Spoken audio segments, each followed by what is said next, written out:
उत्तराखंड में आगामी कांवड़ यात्रा को लेकर शासन प्रशासन की ओर से तैयारी तेज कर दी गई है। 27 जून को इंटर स्टेट मीटिंग होगी, जिसमें कांवड़ यात्रा को लेकर रणनीति बनाई जाएगी। गढ़वाल मंडल आयुक्त विनय शंकर पांडे ने बताया कि दिल्ली, हरियाणा, हिमाचल प्रदेश, उत्तर प्रदेश के उच्च अधिकारी देहरादून में बैठक करके कांवड़ यात्रा को लेकर रणनीति तैयार करेंगे। उन्होंने बताया कि कांवड़ यात्रा प्रदेश की महत्वपूर्ण यात्राओं में से एक है। अधिकारियों की बैठक में तय किया जाएगा कि कांवड़ की ऊंचाई कितनी होगी, डीजे किस वॉल्यूम पर बजाया जाना चाहिए। इसके अलावा कांवड़ यात्रियों को लेकर भी कई दिशा निर्देश तय होंगे। विनय शंकर पांडे ने बताया कि क्योंकि कांवड़ यात्रा एक धार्मिक यात्रा होती है और ऐसे में कांवड़ यात्रियों को कानून व्यवस्था को लेकर सकारात्मक रुख रखने की अपील की जाएगी, जिस कानून व्यवस्था का सही तरीके से पालन हो सके। मोनू राजपूत की रिपोर्ट।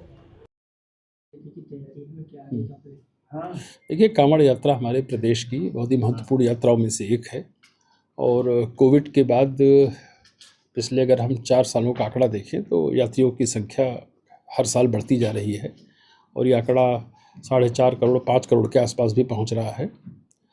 इस बार की कांवड़ यात्रा को लेकर प्रशासन की तरफ से और शासन की तरफ से सभी तैयारियों को अंतिम रूप दिया जा रहा है। पिछले दिनों मेरे द्वारा भी हरिद्वार में जाकर कांवड़ मेले की तैयारियों की एक समीक्षा की गई थी।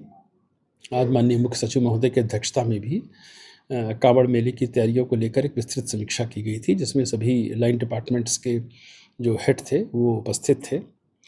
कामों को समयबद्ध ढंग से पूरा करने के उनको निर्देश दिए गए हैं। बेसिकली इस यात्रा में जो मुख्य कार्य हम लोगों का होता है वो होता है कि जो पूरा कांवड़ यात्रा मार्ग हो, कांवड़ पटरी हो, उसमें उसकी अच्छे ढंग से मरम्मत, वो प्रॉपर ढंग से बनी हो, लोगों को आने जाने में दिक्कत ना हो। साथ ही साथ पर्याप्त लाइटिंग हो या कांवड़ यात्रा मार्ग पर पेयजल की व्यवस्था हो, साफ़ सुथरा शौचालय हो, मेडिकल फैसिलिटीज़ हों। तो इन सारी चीज़ों को सभी डिपार्टमेंट्स के लोगों को उनकी जिम्मेदारियों से अवगत करा दिया गया है। इरिगेशन डिपार्टमेंट से कहा गया है कि जितने भी हमारे घाट हैं उनकी साफ़ सफाई, उनमें जो हमारे चेन लगती है सुरक्षा की दृष्टि से, और जल मित्र, जल पुलिस, साथ ही बीजी रुड़की की टीम और जो फ्लोटिंग हमारी वो राफ्ट होती हैं उसमें जल पुलिस की पेट्रोलिंग लगातार चलती रहे ताकि किसी भी प्रकार की कोई दुर्घटना ना हो। इन सारी पहलुओं पर बड़ी गंभीरता से विचार हुआ है और जो आवश्यक बजट की डिमांड की गई थी उसको आज रिलीज़ भी किया जा रहा है। पुलिस की तरफ से भी सुरक्षा व्यवस्था को लेकर पर्याप्त इंतजाम किए जा रहे हैं और लगभग 20 कंपनी CPMF की मांगी गई है और मुझे उम्मीद है कि हमें पर्याप्त संख्या में CPMF भी मिल जाएगी।